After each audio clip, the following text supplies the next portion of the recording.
And we are live, I believe. Yes. Mostly. Yeah. Good day to you, good gentles, all lords, ladies, Miss Mars, and other things. He's Foxy. And she is Twig. All right. We didn't say it. This is Foxy's history. I'm going to make the comments bigger so that I can see them. All right.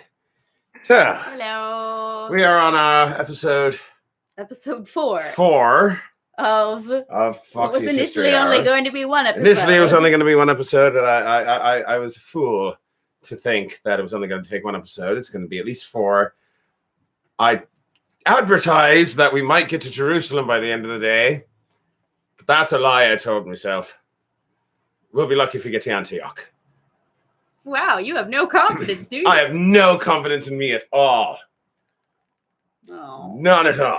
Well, let's see how far we get. Let's see how far we get. I'm hoping we'll at least get to Antioch. Maybe we'll get to Jerusalem. This might end up taking a 5th episode. We will find out. In preparation, take yourself a glass of, what is the name of this thing again? Bouillon? It's just Ballywick? It's just bouillon cubes. Back to the Future? No, Ballatin. Ballatin. Peanut butter chocolate. Ballatin peanut butter chocolate. Risky. I feel like peanut butter chocolate vodka would just be wrong. Well, I see that Elizabeth and Shmuley and Mythology Unleashed are here. So, episode 4, our 4th installment of the First Crusade. Let's see how far we get. So first things first, we're going to do a quick review of what we have covered up until now. And we're going to do this as quickly as possible. Okay. So we can get on to the meat of what we're doing. Right? Right.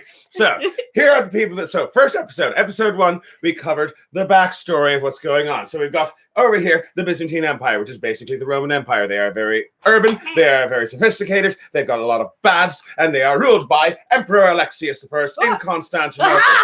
Emperor Alexius is the undisputed head of all of Christendom. He is the Emperor of Rome, and he is the only one who gets to appoint cardinals.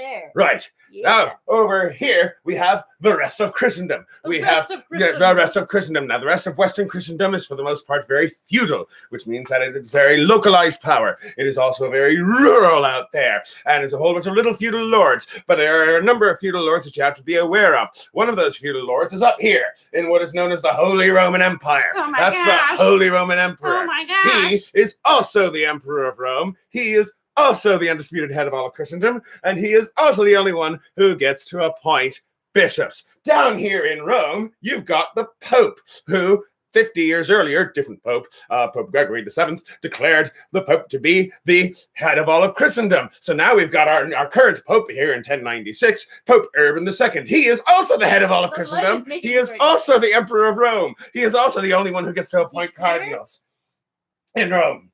Yeah. Also, in Ravenna, we happen to have an anti-pope. You don't always have an anti-pope, but right now we happen to have an anti-pope. What is it, Clement?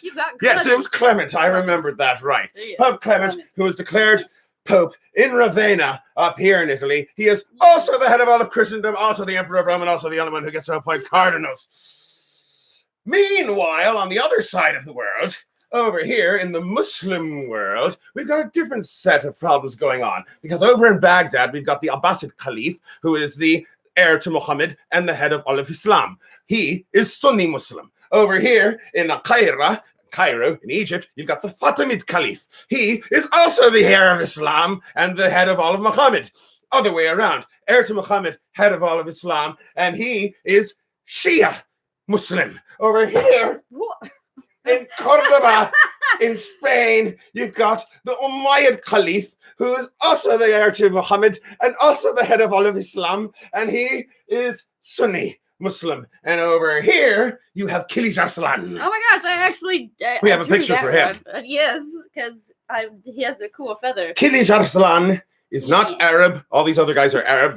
The the Abbasid Caliph, the Fatimid Caliph, the Umayyad Caliph, they're all Arab. But this guy's not Arab, he's Turkish. He is Turkish. He came out of the steppes of Central Asia with a bunch of horses. He is the biggest, baddest guy on the block and a big feather in his hat. He is not the heir to Muhammad. He is not the head of all of Islam. He never claimed to be, doesn't want to be. He just likes being the biggest, baddest guy on the block on his horse that he brought in from Central Asia. And thus we have our setting of the stage. And the one other thing you got to be aware of is that before the 1090s, the Byzantine Empire had control of all of Anatolia. But over the course of the 1080s and 1090s, the Turks and Kilij Arslan had been conquering all of central Anatolia from the Byzantines, making life difficult for the Byzantines, which prompted the Byzantine Emperor, Alexius I, to send a letter to Pope Urban II in Rome saying, hey, wouldn't it be nice if you sent a few hundred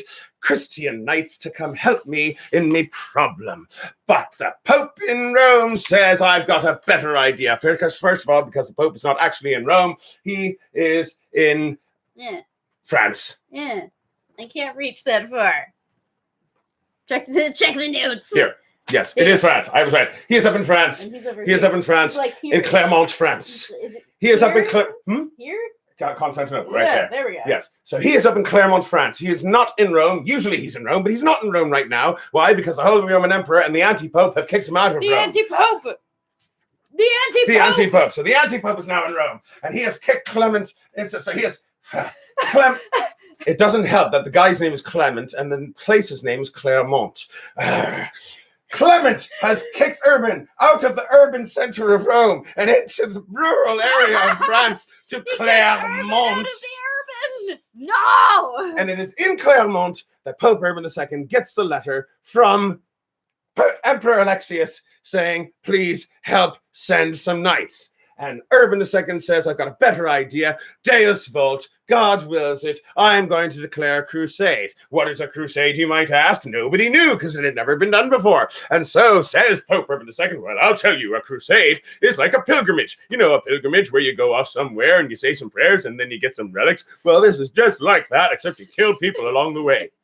Ooh, fun. Yeah, it's fun for everyone, the whole family. Fun for the whole Deus family. Vult, Deus Vult. Everybody come and take the Holy Land for Christendom.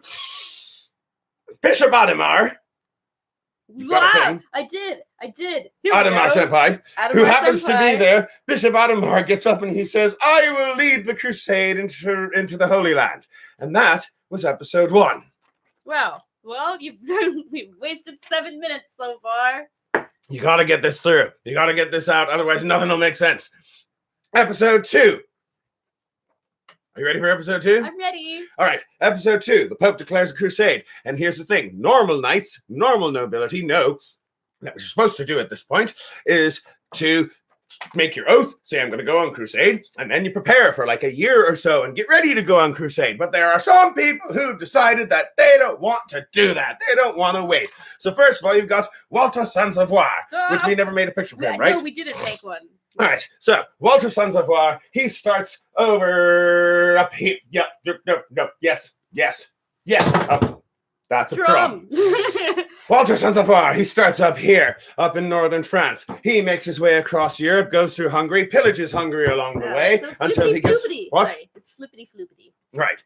So Walter Sansevoir goes across Hungary, pillages his way across Hungary along the way, kills a bunch of Christians, which is a shame because the Hungarians had only just converted to Christianity. They were just new to this whole thing, and now they didn't pay for the VIP membership. Yeah, though, so they still get pillaged. And so they get pillaged. Then they get to the border of the Byzantine Empire in Belgrade, and long story short, the Byzantine army rounds them up and says, "Behave yourselves while we bring you to Constantinople." Meanwhile, Count Emiko up in Köln says, I'm also not going to wait until the normal crusade starts. I'm going to go ahead of everybody else. And so he goes down to... Actually, we're not waiting on Count Emiko yet. First, Peter the Hermit. Oh, okay. Lost track of where I was. All right.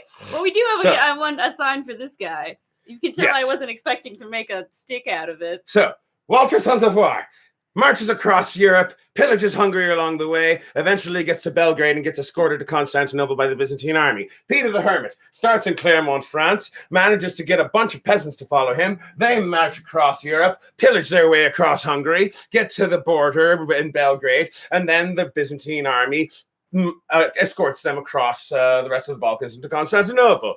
Count Amico starts up in Köln, makes his way down the Rhine River Valley, kills a bunch of Jews along the way, because why not? Makes his way across Hungary, pillages along the way because it seems to be the thing to do, gets to Belgrade, and this time the Byzantine army's like, hey, we'll escort you, and they're like, no, and they're like, fine, boom, and they fight, and they are killed to a man, and Count Emico's dead, and we don't have to worry about him ever again. Yay! Good. Meanwhile, in Constantinople, Walter Sansevoir...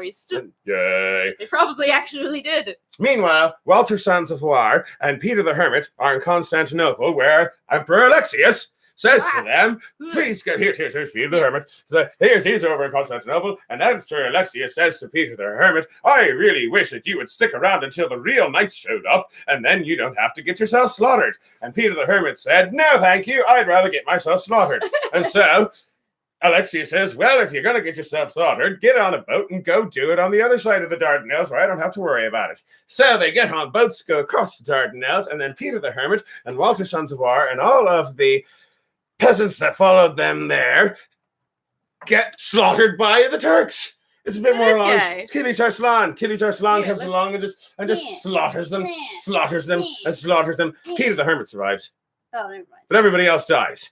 And out of the 40,000 or so random peasants that wandered to the Holy Land, only about 3,000 of them survive and make it back to Constantinople. And this whole thing with Walter and Peter and Count Emico, this whole portion of a military display is the People's Crusade, or the Peasants Crusade. And that isn't even the First Crusade, that's the bad prequel to the First Crusade. That is episode 2. What's episode 3? Allow me to drink a little bit more whiskey. It'll make me feel better. This is the penultimate episode, isn't it? This is the last episode we did. Yep. You want some as well? You want some as well? Very well, very well. The alcohol gives me a chance to catch my breath. I'm trying to do 3 hours in as short of a time I can. Yep. So here we go, slancha. Boop. So.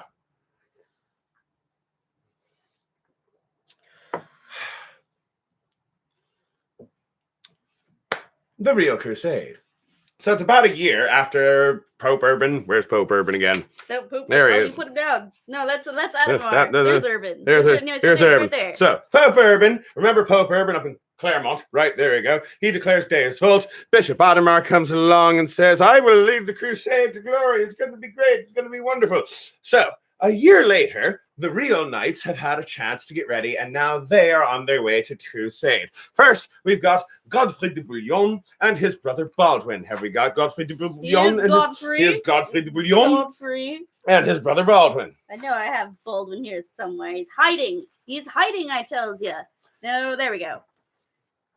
So, Godfrey de Bouillon and his brother Baldwin. They start off in France. They make their way across Europe. They get to Hungary. And the King of Hungary, remember the King of Hungary? The King of Hungary is like, what the hell, more of you guys? I already had to deal with pillaging from all of you. But, oh no, we're not like the other ones. We're not peasants. We're real knights. Not all crusaders. Not all crusaders. So the King of Hungary is all right, how about I get to keep your brother Baldwin as a hostage while Godfrey goes across Hungary? And so God's like, sounds good to me. And he goes across Hungary and still does a little bit of pillaging.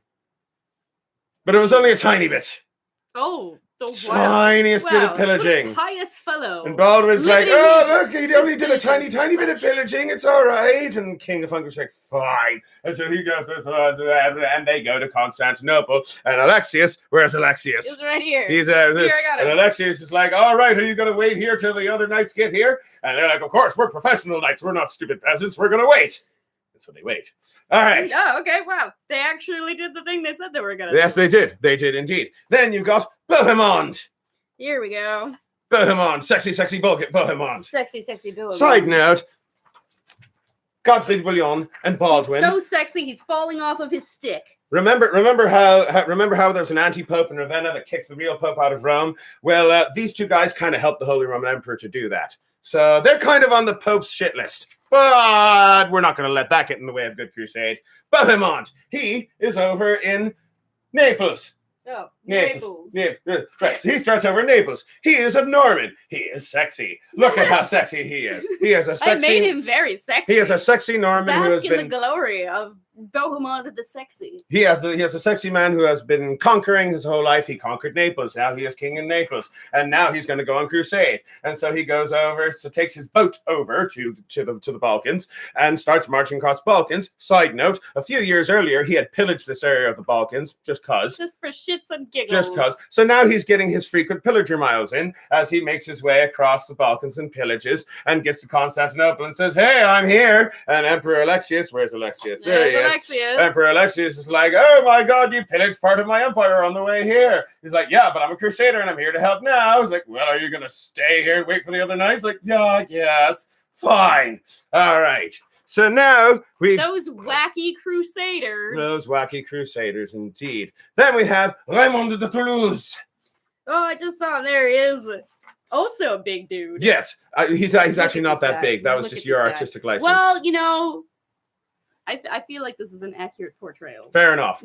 Raymond de Toulouse. That's all right. That's all right. We didn't need that lantern anyway. Didn't need that lantern anyway. Raymond de Toulouse, he's starting over here in Toulouse, in France. He is old. He has one eye. He is ready to die. He plans to die in the Holy Land on a holy crusade. His army is the largest. As far as he's concerned, he should be in charge of this whole thing. So besides, guess who's in my entourage? Where is he? Where's the Bishop Adhemar? I don't know. You lost him. There he is. There he is. Look, the Bishop Adhemar is in my entourage. Hello, the Bishop Adhemar. I am in his entourage. Adhemar Senpai. Adhemar Senpai. So therefore, I should obviously be the guy in charge. I've got the bishop. And he makes his way across Europe. Does a little bit of pillaging along the way, because why not? We're doing it at this point. Gets to Constantinople. Good for you. I guess Alexius is just silent on this matter. It's like, whatever. He's here. He's here. We got two more people. We got Hugh. Hugh is the brother of the King of France, which is a minor problem because the King of France just got excommunicated by the Pope for adultery. But here he is. Hugh is in Paris. He makes his way down. He decides to go to Venice and get some ships, which the Venetians later find out you can make a lot of business this way. He makes his way down into the Mediterranean. The ships get sunk because turns out that he has bad luck. But that's all right. The Byzantine navy is there. Where's Emperor Alexius? There's Emperor Alexius. He's like, "Oh, don't worry, I'll pluck you out of the sea. Oh, thank you. I've had the sea we go and into Constantinople." And finally, we've got Flanders. We've got Flanders, Robert of Flanders. Robert of Flanders is a fairly nice guy. Robert of Flanders starts off in Flanders, and then he makes his way down. No pillaging. Makes his way, gets to Constantinople. He's like, "Hey, I'm here." Yay! He's the only guy without drama. Only guy without drama. Two more random people that are worth mentioning, and that is Robert of Normandy and Stephen of Blois. Robert of Normandy and Stephen of Blois come. They get to Italy. They're going to take a boat, but then they decide they don't want to wait for the boat. Or rather, sorry, Stephen of Blois decides to wait for the boat. Robert of Normandy decides not to wait for the boat, and he just turns around and goes right home, and thus bringing shame upon himself and the English crown. Oh, okay. This is going to be important later. All right. Stephen of Blois decides to come along anyway. So he actually manages to get there. So the nobles, all of these knights, we've got Raymond, we've got Godfrey, we've got Hugh, we've got Bohemond, we've got Flanders. They are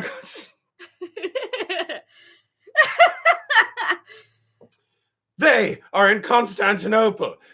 The Emperor Alexius says, "Hey, listen, all of you guys, if you guys want to be my Crusader Knights and do this whole thing, then you can make sure you jump in. We got all five of these guys. Wait, you're missing one. Yes, there we go. There's Bohemond, the incredibly sexy. Oh, there's Captain One Eye in the back. Raymond de Toulouse. All right, so Emperor Alexius says to all of these guys, "Hey, I need to be assured that you guys, when you go out conquering, that you're not going to conquer for yourselves, because the whole point of this is for you to come in and reconquer land for the Byzantine Empire, for Rome, and you're going to do that, right?" "Yeah, of course we're going to do that." It's like, "I want you to swear." "Damn it! No, not that kind of swear." "Oh, fine, we swear." thank you. All right, off they go across the Dardanelles, being ferried over by Emperor Alexius's navy. They get across the Dardanelles and they come to the city of Nicaea. They besiege the city of Nicaea, and Killy's Arslan. Remember Killy's Arslan? Yeah, he's buried underneath all the others now. So, at the time when the Crusaders land, when they cross the Dardanelles, when they land in Anatolia, Killy's Arslan, go and grab Killy's Arslan. He's over here somewhere in the area, in like the Rum area or so of that part of Anatolia. So he's over there dealing with some random rebels, and a messenger comes along and says, "Oh, Killy's Arslan, I've been looking for you. Got something I'm supposed to deliver. Your hands only." So the courier comes and he says, "So there's these Christian knights from Western Europe that have just landed on the shores of the of Anatolia." And Killy's Arslan is like, "Oh, Christian knights? You mean like all of those peasants that came about a year ago that I slaughtered almost to a man?" It's like, "Yeah, like those guys." It's like, "Oh, those guys aren't worth worrying about at all. They're just a bunch of unwashed, stupid Western Christian types. I don't need to actually worry about them." And so, when the Crusaders, the real Crusaders, finally landed, Killy's Arslan didn't bother sending an army to go fight them until the Crusaders got to Nicaea, at which point another messenger comes to Killy's Arslan, where Killy's, he's like, and the messenger says to Killy's, "Oh, Killy's Arslan." He's like, "Yeah, what is it? Remember those unwashed Christians? Yeah, what about them?" "Oh, well, it turns out that they're besieging Nicaea." Killy's Arslan, "Oh, well, darn it, I guess I'm going to have to do something about it after all. Here, I'll get a small group of cavalry together." Oh, no. And what? That's not going to cut it, is it? No, it's not. Here, I'll get a small group of cavalry together and go deal with them. And so then he goes over to Nicaea, and he takes one look at the Crusader army and goes, "Wow, there's a lot more of them than I thought there were. I'm not going to bother. I'm going to turn around and get a bigger army." So he turns around and goes away. Now the Crusaders, who are besieging Nicaea, see him turn around and go away, and they all go, "Oh, it's because we're so sexy. That's why he runs away. I think you mean it's because we're so beloved by Christ and stuff." "Oh, yes, Christ, all that." "It must be because we're excellent shipwrights." Yes. Said you. The point is that they all assume that it's because that they are the best, and that is why the Killy's Arslan is retreating, which is a big morale boost for them. So they're besieging Nicaea.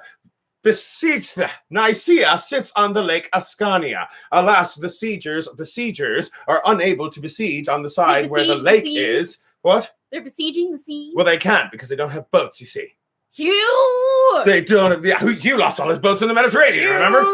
So they don't have any boats, which means that they can't besiege the side with the water on it. And so they call Emperor Alexius. And they're like, "Oh, Emperor Alexius, can you help us with the besieging on the water from the lakes? Because you've got boats because you're Byzantine Empire." And Emperor Alexius says, "Oh, yeah, I can definitely do that." And so they take a bunch of boats and they bring them up to the Dardanelles and they portage them overland, just overland right to the lake where the Byzantines then besiege Nicaea. At that point, the people of Nicaea look at and go, "Wow, we are screwed." Emperor Alexius comes along and he says, "Hey, people of Nicaea, if you surrender to the Crusaders, they'll probably pillage your city and burn it to the ground. But if you surrender to me, I might be willing to, give you a few concessions." And so they're like, the Sultan's wife can leave? And Alexius is like, "Yeah, sure, the Sultan's wife can leave." And all of the Muslims and the Turks can leave? It's like, "Yep, sure, they all can leave. As long as I get to run Nicaea, I don't care."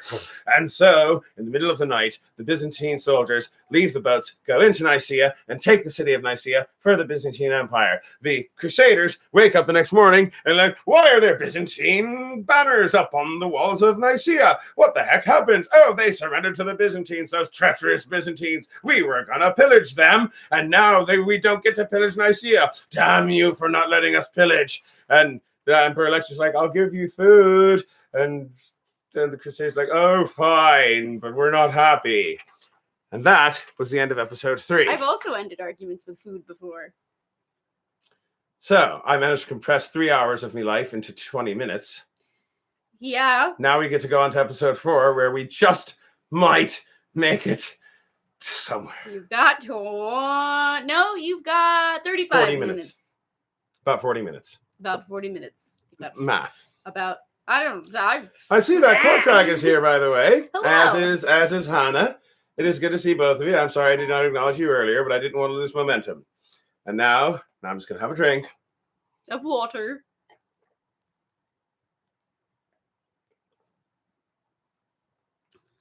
So if you have missed episodes up until now, and you are a patron, which I know the Corkag is, you can check up back episodes on the Patreon page as I post them, which will be soon, I promise. Hi, Scooter. Good to see you. All right. Now we can move on to the meat of this episode 4. The meat! All right. So the Crusaders have taken Nicaea, except they didn't. The Byzantines did. And the Crusaders are rather miffed because they put in all that effort for nothing. They're very miffed. Very miffed indeed. Very miffed. So, the Crusaders continue. I'm going to use this chipper. So they leave Nicaea and make their way towards the Holy Land.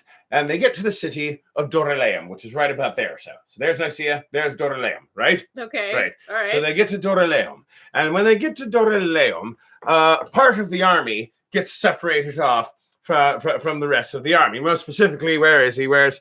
Who are you looking for? Here we go. Bohemond. Bohemond.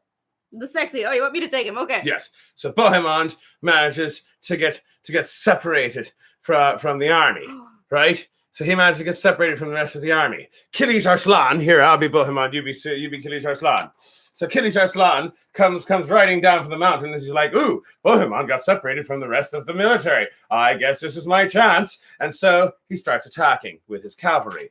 Kilij Arslan has got, yes, very good, with the cavalry. Yay. Very good. There we are. Kilij Arslan, by the way, is known for his horse archers. This is a thing that you see often throughout history when it comes to people from Central Asia. The Central Asian steppe peoples, they come out on their horses, and they usually come out with bows and arrows as well. Like horse archery is a big thing in the Mongols. Same deal, same place, same area, steppes of Central Asia. So they are not actually charging the Crusaders. They're more like, just circling around them. They're just kind of circling around them and shooting at them with arrows, which is a sort of combat that the Crusaders aren't actually used to. Oh, should I draw a horse? It'll be pretty bad, but it will maybe resemble a horse. Only if you want to, but I encourage you to do so. All right, well, pass me some paper. All right, we got some more paper right here. Very good. And also pass me that box of matzah behind you. Make your picture of a horse. I'm looking forward to this. Okay. So. We'll keep going. I'm just checking just making sure to keep an eye on the comments. Oh, that's a bad ear. That's all right. It looks fine to me. You're doing great. So. Kilij Arslan is sending his horse archers to dance around the Crusaders and to shoot arrows at them. And Bohemond actually decides that the best thing for him and his men to do is going to be to just hunker down and form a shield wall. You know how the shield wall works, right? Shield wall. It's just a thing that knights have been doing for hundreds of years up until this point, and was still the most popular thing ever. Just get everybody standing in a line, interlocking shields together, and that's how you hold a defensive line. And they held for like a good 8 hours. Yeah. You're not impressed. Huh? Who held for 8 hours? Bohemond. Oh, okay. I made a horse. Yeah. Do you like it? Yes, I do like your horse. Like the horse. I was just expecting a reaction from you, and I didn't get one. Oh, wait, what? I wasn't even paying attention. I was very focused on my horse, all right? It's a very delicate creature to draw. I think I did not so bad. I think I did pretty good. Look how cute it is. It's very adorably derpy, in my opinion. All right, so what I was saying is that Kilij Arslan sends in his horse archers. I'm realizing part of why this takes so long. Horse. Whee! Kilij Arslan sends in his horse archers to dance around the Crusaders and shoot arrows at them. And Bohemond and his Crusaders decide that the best thing for them to do is to form a shield wall. Remember that? And I asked you if you knew what it was, and you pretended like you were listening. I don't even remember responding to that. You responded. So you know what a shield wall is, right? Yeah. Yeah, you've seen that. Scadians sing about it all the time. So the Crusaders form a shield wall and form a defensive line against the Turks. Okay. Right. All right. And they actually don't even form a line. They form a circle. All right. And they actually hold for 8 hours. So they're just sitting inside a shield bubble for 8 hours? Yes. Okay. Which is impressive because they were supposed to react to? Yes. Okay. Whoa! Is that good? Did you like that? Oh yeah, that was gorgeous. That was glorious. I'm loving it. Whoa! Are you good? Yes. Yeah, so it was a really right, so impressive shield. So the point is that they hold out for 8 hours. The women and the peasants, because they've all got each one of these knights, of course, has their entourage. That's part of being a knight. And part of being a nobleman. All of these crusaders have brought their entourages with them. Like their cooks and their squires and their personal priests and their whatever.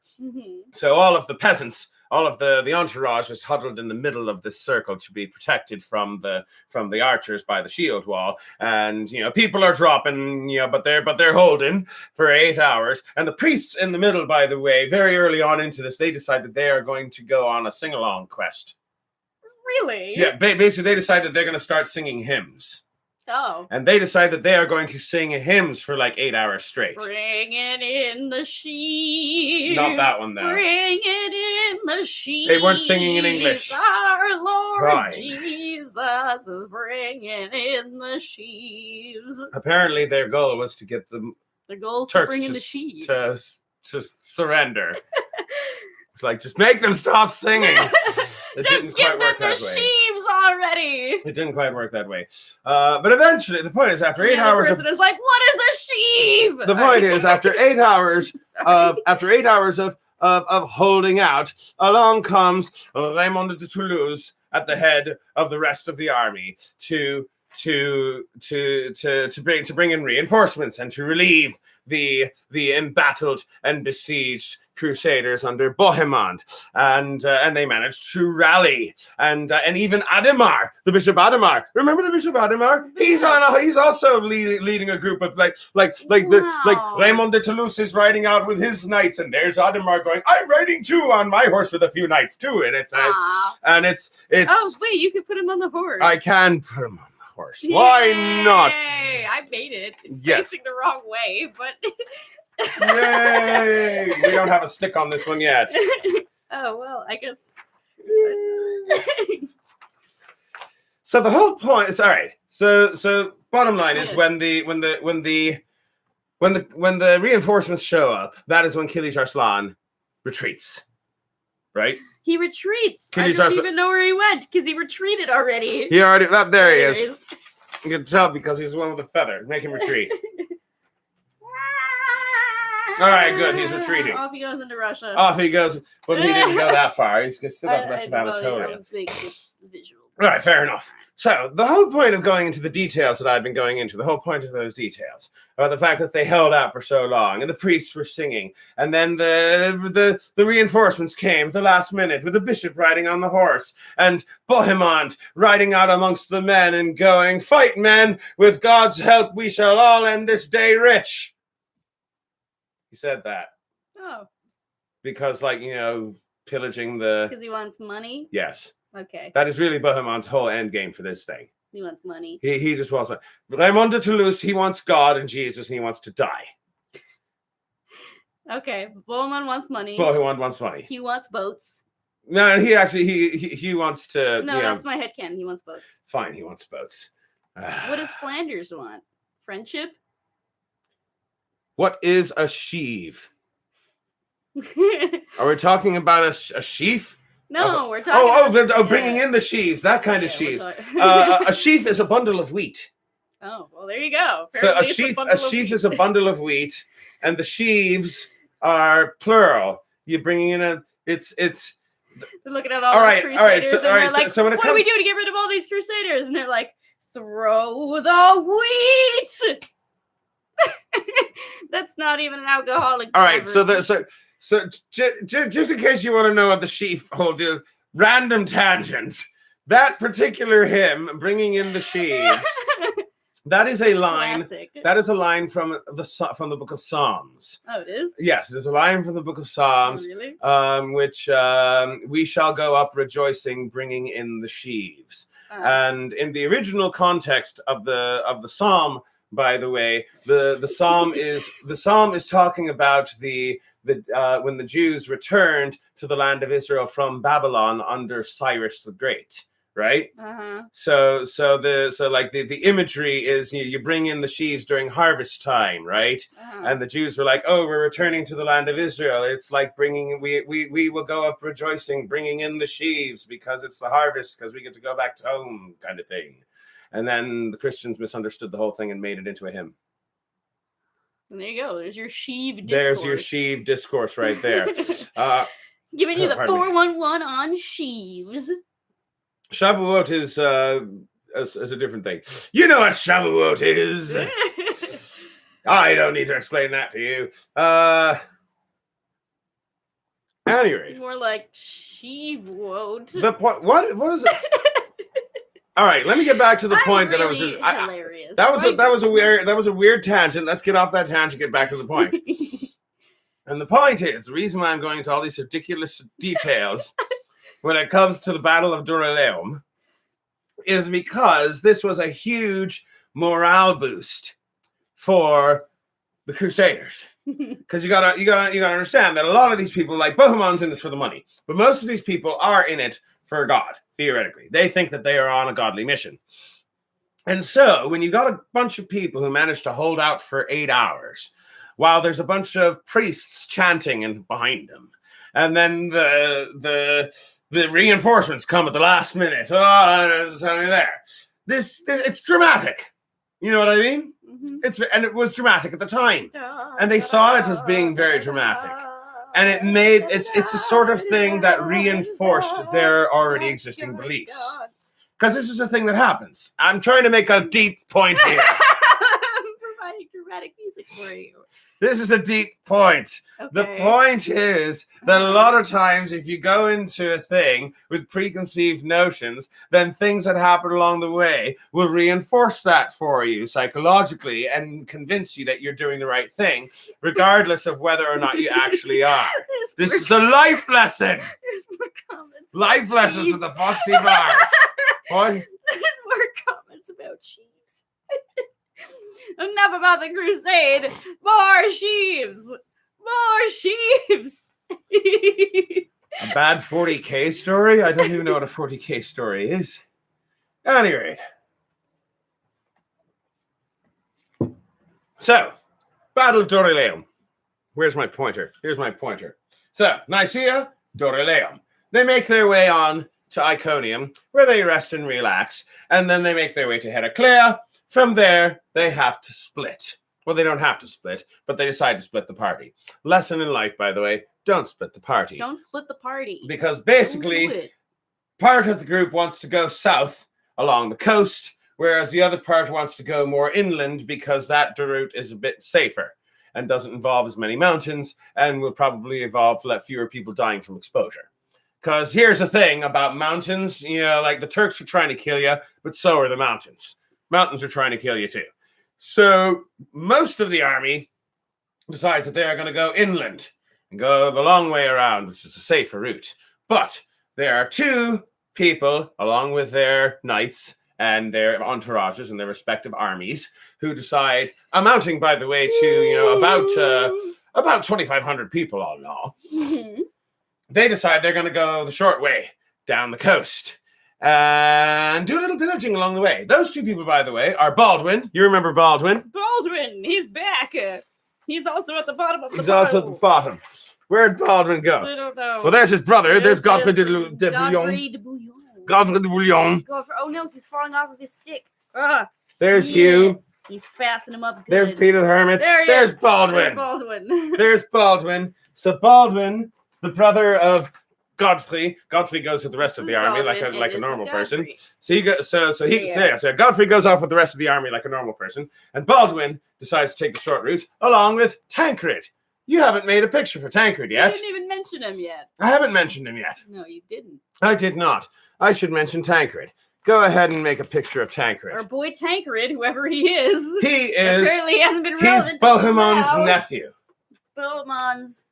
Bohemon's nephew. Tancred. Is Tancred. Bohemond, sexy Bohemond has a sexy nephew. He's also a sexy. Okay. Yes, he is. Let's go ahead and make him sexy too. Why not? Was he really though? I don't know. Bohemond was the. There are writings that say he was. Tancred, I don't know. I guess we'll assume he was sexy. So Tancred and Baldwin make their way down the coast. And basically, a bunch of drama ensues between the two of them. Are you ready for this? Okay. Are you listening? I'm listening this time, I promise. Elizabeth suggested you draw him like a tank. Oh, I was just gonna put a little... We'll find out when we get there, I guess. Very good. So, they make their way down the coast, and the drama ensues. Oh, no, wait, I like that. I like that approach. That's a good approach. That's a very good approach right there. So, Tancred and his force of about 500 people go on ahead of Baldwin. I'm assuming that's how you spell Tancred. Actually, I think it's with a C.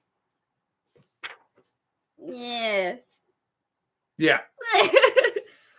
Also, I'm going to give him a propeller hat. Because he's the nephew?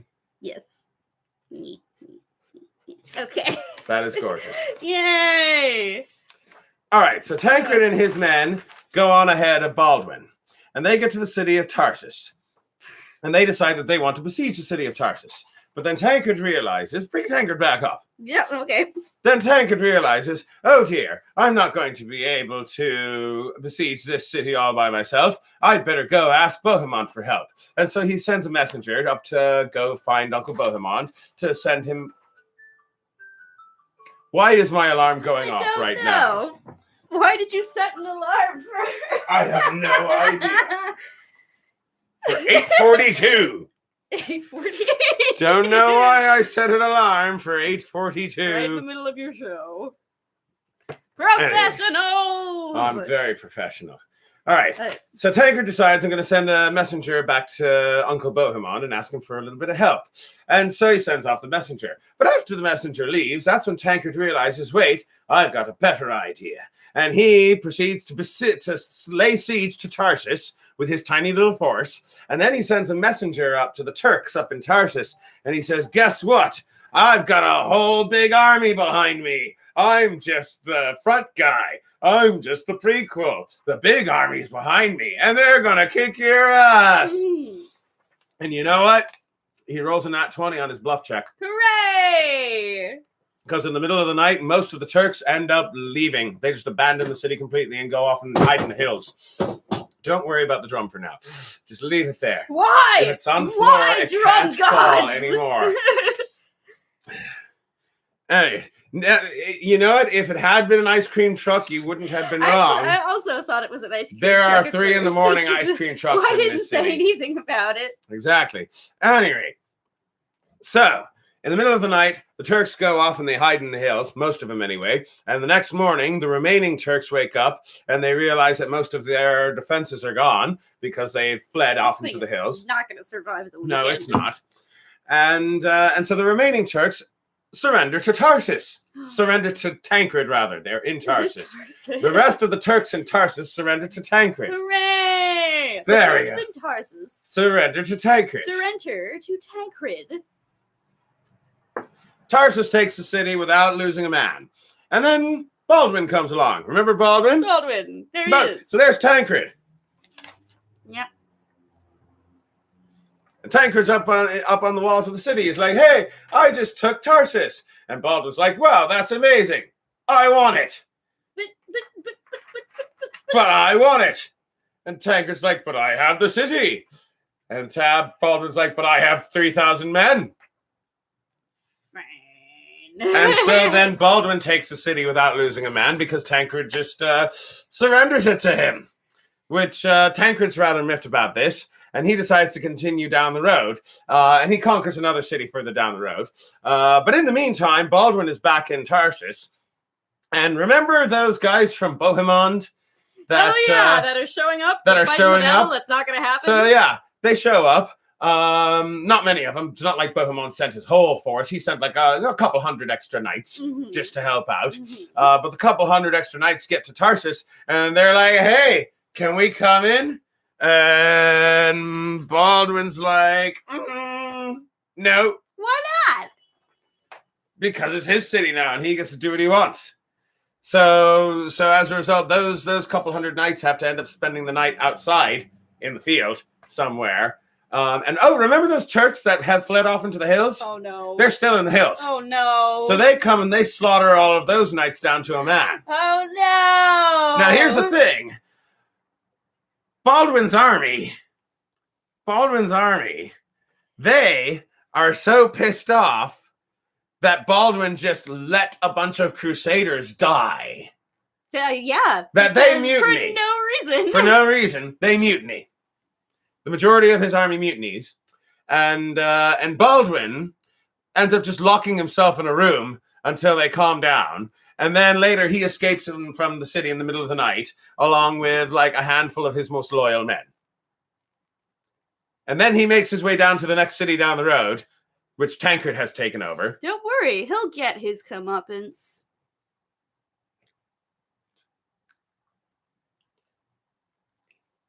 Anyway. So, Baldwin continues down the road with his now band of a couple hundred knights instead of his 3,000 strong army, which he doesn't have anymore. Stupid man. He's a stupid man, and he gets down to the next town down the road, and Tancred is there.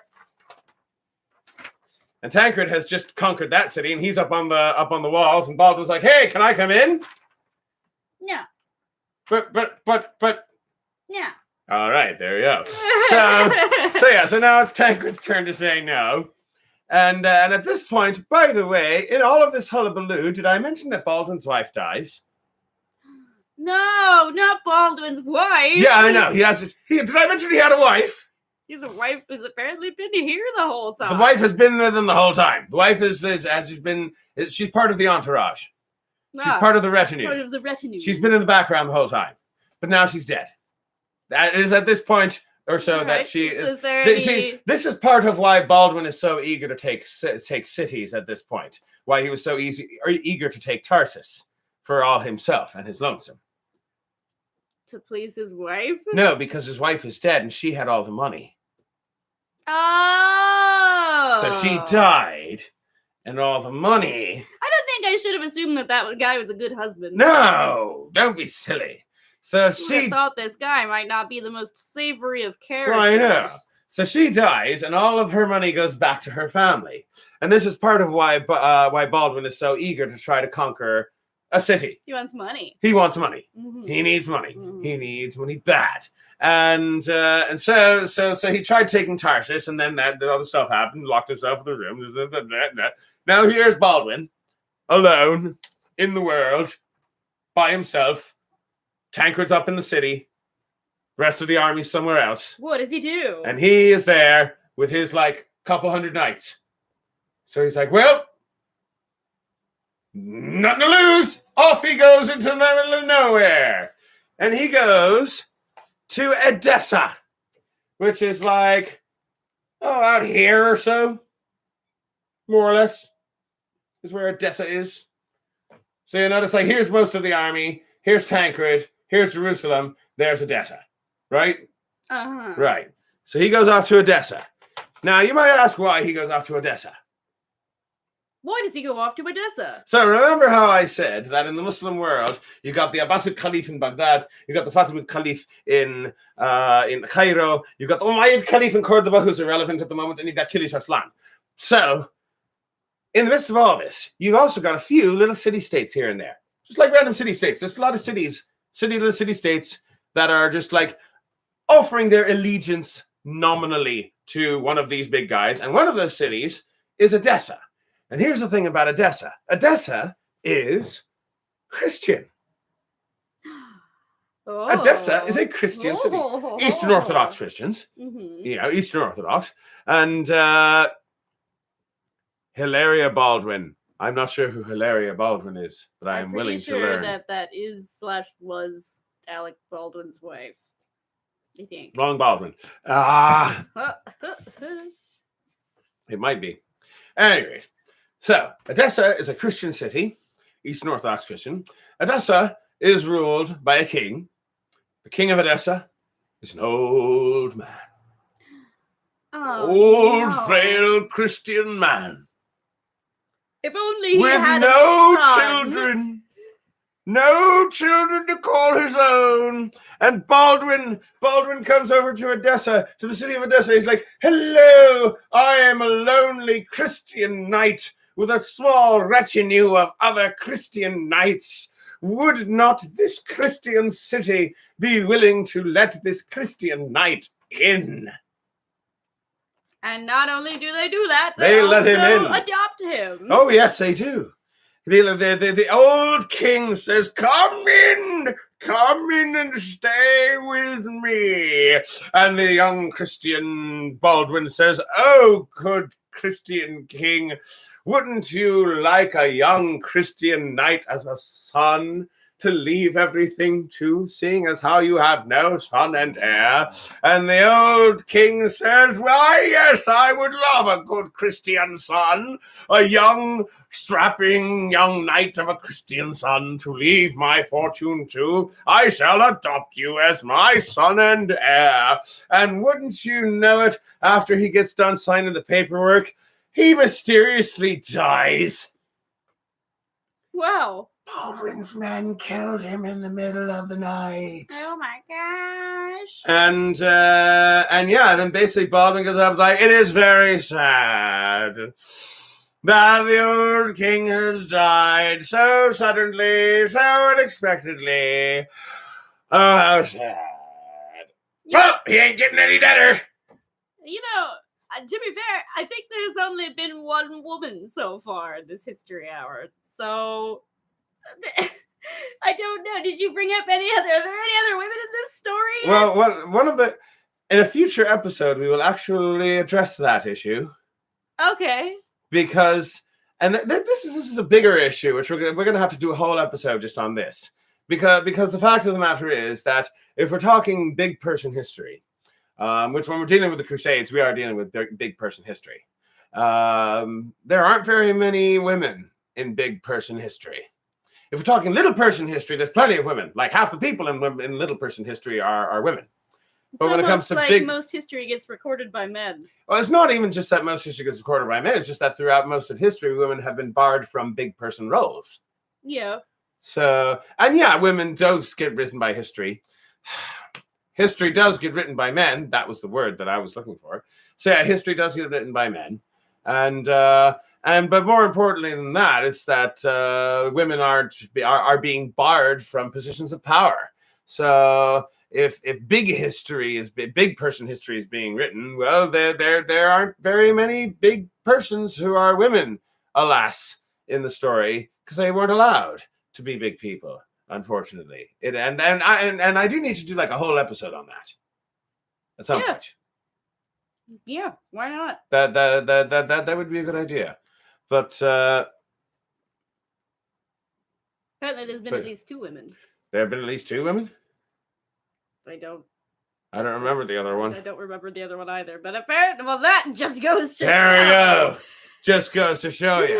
All right. So we are coming to the tail end of our story here. But the point is that Baldwin is now in Edessa, and he is now the Count of Edessa. He has decided to call himself a count. He's a count now. He's a count, Count Baldwin of Edessa. And this is pretty much where his story ends. Not entirely, though. He will be involved at the very, very end. We'll get to him in a minute. But for the most part, his story is over at this point. He's done with the Crusade. He's done. Crusade is over for him. And he... the Sultana. Right. I forgot about the Sultanas because that was part of the review from last week's. Oh, so, okay. Yeah. Oh, right. I was thinking about this. I was thinking about right. this. I was thinking about this week's whole thing. And they're like, no, she's the only one. Oh, right, from last week. Yes. Last week, yes. From last week. So, yeah, those are the only 2 women in this story so far who are, like, just specifically mentioned. Now, worth mentioning, by the way, if we're going to talk about little person history, because there's different ways of looking at history in general. There's big person history, where history is a story about these big guys whose names get remembered at all. Mm-hmm. And then there's little person history, which is talking about the story of, like, the average person. And to be fair, for like the Crusades is an important thing from Little Person history, because like Tancred and Baldwin and Bohemond and all these people, but they've got thousands of nameless peasants and knights and other people behind them. When the First Crusade, when the People's Crusade, that was mostly peasants, and when the First Crusade goes through, that's knights and their entourage. But first of all, in their entourage is just plenty of nameless peasants, and also there are more nameless peasants, because it became a bloody phenomena. The whole Crusades became something much bigger than the Pope had ever expected it would be. All sorts of people started deciding, I'm going to go on crusade because free ticket to heaven. Why not? And so a bunch of peasants coming with these knights, and a lot of them were women. Mm-hmm. And there certainly was a whole culture in the Middle Ages of women going on pilgrimage. Like, that was like a thing. Like, as far as like things that women were encouraged to do, sort of thing, by the church. Like, if you want to be a good Christian woman, well, you should go on pilgrimages a lot. If you read the Canterbury Tales, for example, a fair number of the characters in there are women, and so going on pilgrimage was definitely a thing that women were encouraged to do, and there were also remember that, like, when it comes to the people being the most active in the crusade, like this is a war, basically. Yeah, like a kind of stupid war, but I mean, not justified war, but like nonetheless a war. And generally speaking, during this time period, especially in Europe, you're not going to have a whole lot of women who are fighting in wars. Although that being said, in this war, you actually do have a fair number of women in this war, because there are women who are going on pilgrimage. Because remember, the crusade is being sold. I'm talking about the knights. I'm talking about the knights. So yeah, among the knights, you're yes, indeed. The women tend not to be knights. It is very much a boys' club. Yeah, I mean, like, because they only allowed men for a really long time. Because here is an interesting factoid that you may not have noticed, but things were a bit sexist back then. 'Tis true. And there were influential women, and I'm sure in future episodes we will get to influential women. Yeah, this is just kind of a sausage. I mean, frankly, if eventually when we get to the Second and Third Crusades, there's one woman in particular, Eleanor of Aquitaine, who is very relevant to that whole nonsense. Mm-hmm. And this is the First Crusade. But this is the First Crusade. It's a sausage fest. It is very much a sausage fest, and we are definitely at a point in the Middle Ages when, amongst the powerful, women are definitely not viewed as people who can have power. They are more viewed as people who can be used as pawns by those who are in power. A Twig History Hour. I'll have to actually learn history. It is true. It is not. It is more like war fanboy history. Yeah, especially this one. It is fanboy history. So that being said, I believe it's about time for us to finish up. We are at 57 minutes. Yes. And basically, let's just go ahead and set up for next week. So Baldwin is in Edessa, and he has established himself as a Count of Edessa, and we now have the County of Edessa, which is the first Crusader state. There'll be more. There will be more. Mm-hmm. So for him, the crusade is over. For everybody else, the crusade is by no means over. Everybody else is making their way south, and they make their way to Antioch, because I was determined to get to Antioch today, at least. Yay!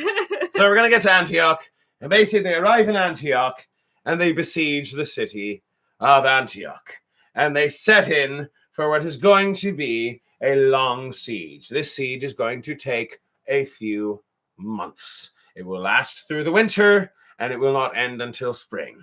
This is going to be a long and grueling siege, which means that this is going to go into a 5th episode. It's all right. It's all right. Anyway. It's all right. So, yeah, thank you, good gentles all. Join us again next week, Sunday at 8 o'clock, for our 5th episode of Foxy's History Hour, which will hopefully be the final episode in which we will be Hopefully. dealing with the First Crusade, and we have left ourselves off in Antioch, and next week we shall deal with the siege of Antioch, and then the march to Jerusalem, and hopefully next week I'll even have a bigger map. And maybe it'll have colors. It might have colors. Who knows? Yeah. Who knows? If you have enjoyed the music that you've heard, no. If you have enjoyed the history that you have heard Oh, tonight, and the music, you mean bring in the sheaves. If you have enjoyed this, you may feel free to become a patron on Patreon for the mere price of money per month. Go to patreon.com/thefoxybard. You can purchase our album on Bandcamp. That is thefoxybard.bandcamp.com. Or you can give us a one-time donation on Bandcamp for the mere price of money. Join us this Thursday at 6 o'clock for Cooking with Foxy. Which we don't know what we're making yet. We don't know what we're making should probably yet. Figure that out. I've been working on 2 cylinders this past week. It's been great. Allergies are fun. So Thursday night, 6 o'clock, Cooking with Foxy. Saturday night, 9 o'clock, Foxy's drinking hour. And Sunday next week, 6 o'clock. No, 8 o'clock. 8 o'clock on Sunday, a week from now. Another episode. Another thrilling of Foxy's episode. History Hour, where hopefully we'll finally conclude the First Crusade, and we will make it to Jerusalem. Next week in Jerusalem. Clink. Bye. Bye.